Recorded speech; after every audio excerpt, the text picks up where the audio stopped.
Olá, bom dia, boa tarde, boa noite. Sejam todos muito bem-vindos à nossa série Só por Hoje, com uma reflexão da nossa meditação diária de Narcóticos Anônimos. Eu me chamo Marcelo, eu sou um adicto em recuperação, limpo graças a Narcóticos Anônimos há 9 anos e convido a companheira que está comigo para se apresentar neste momento. Olá, pessoal. Bom dia, boa tarde, boa noite a todos que nos ouvem neste momento. Eu me chamo Andréia e sou uma adicta em recuperação e eu tô limpa há mais de 12 anos. Legal, muito obrigado, companheira, pela sua presença. Obrigado por estar aqui junto com a gente, ter aceitado esse convite. E, por favor, pode dar início à leitura. Só por hoje. Eu quero ficar livre da negatividade.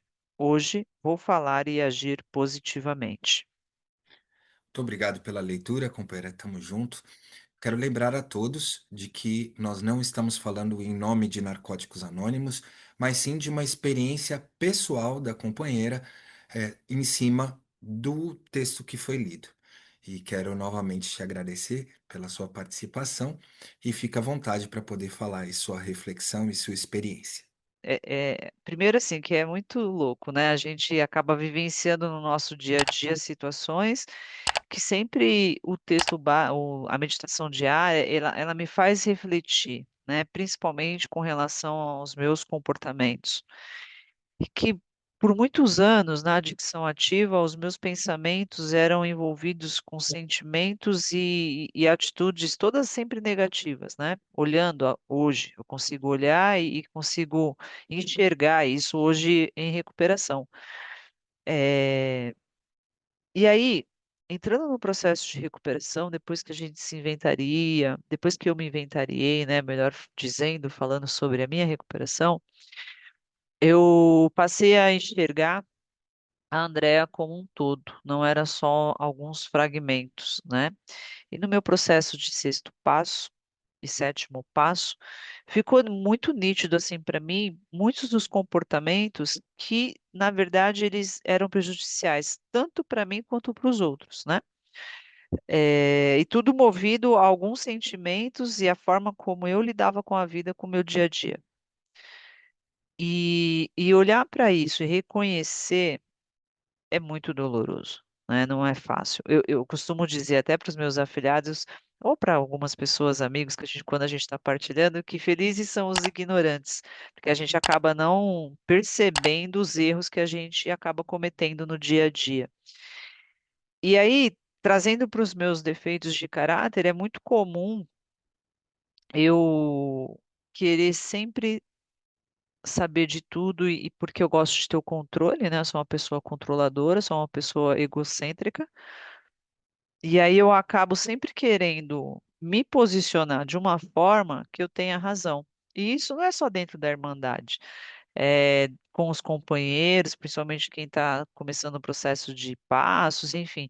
Isso é dentro do meu trabalho, dentro da minha casa com a minha esposa, dentro de um ambiente onde eu estou com os colegas. Sempre eu estou pensando em querer ter a razão, e isso não me importa se vai ferir o outro ou não. E é muito louco, porque eu tive um gerente que ele era um homem muito sábio, muito inteligente, na verdade. Sábio não. Mas ele era muito estúpido na forma de falar. E às vezes ele tinha razão no que ele falava, mas a forma grosseira que ele falava as coisas acabava trazendo uma certa dificuldade de liderar o time, né? E eu era uma dessas pessoas. E aí, trazendo isso para o que a gente está falando aqui, é muito isso, né, no dia a dia, porque às vezes a pessoa tá vindo de uma recaída, ou ela está passando por uma dificuldade de relacionamento, e aí eu, com a minha prepotência, eu acho que eu sei o que que o outro tem que fazer, né, e acabo às vezes falando de uma forma que acaba machucando, e essa pessoa pode acabar nem querer voltar mais, né, nem se abrir mais ali naquela situação difícil que ela está vivenciando.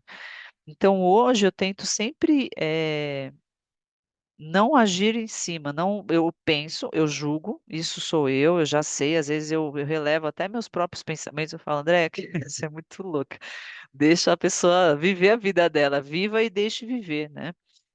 E aí eu reflito antes de falar. E aí é muito louco, porque não é só dentro da programação, como eu comentei agora há pouco.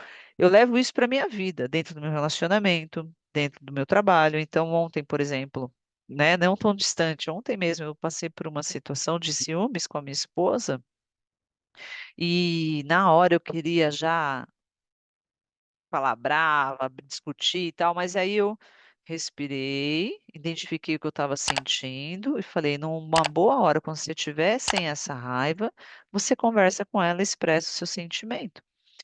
E foi o que eu fiz, né? Ontem aí passou o dia, e ontem à noite, na hora de deitar, a gente estava deitada, eu conversei com ela sobre o que eu senti e eu queria entender o que estava acontecendo.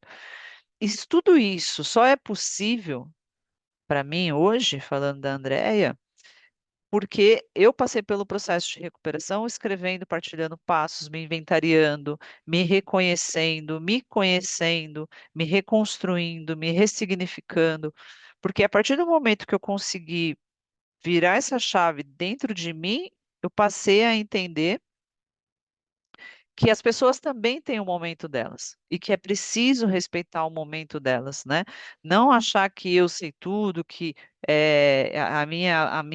o meu pensamento é a minha verdade.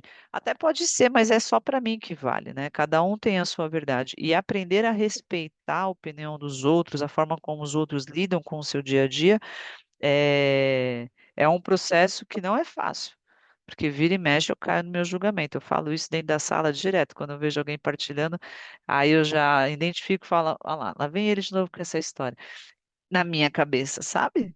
E é muito louco, porque assim, tá, ok, mas o que que você pode fazer para ajudá-lo, então, a passar por esse processo de aprendizado? Porque falar mal dele até para outros companheiros é muito simples, é muito fácil, né? Mas isso não eleva em nada. Isso não eleva nem a minha recuperação, nem a das pessoas com quem eu estou partilhando isso, e nem a desse companheiro que está passando por esse processo. Então, eu lembro que um companheiro, há muitos anos atrás, quando ele disse numa partilha dele assim, que ele também tinha passado por uma situação e ele não agiu em si, mas esperou no outro dia que ele foi resolver. Quando ele falou aquilo, eu saí com ele lá fora para fumar. Eu falei, companheiro, como é que você consegue? Porque por muitos anos eu só re- sentia e nem pensava, já reagia.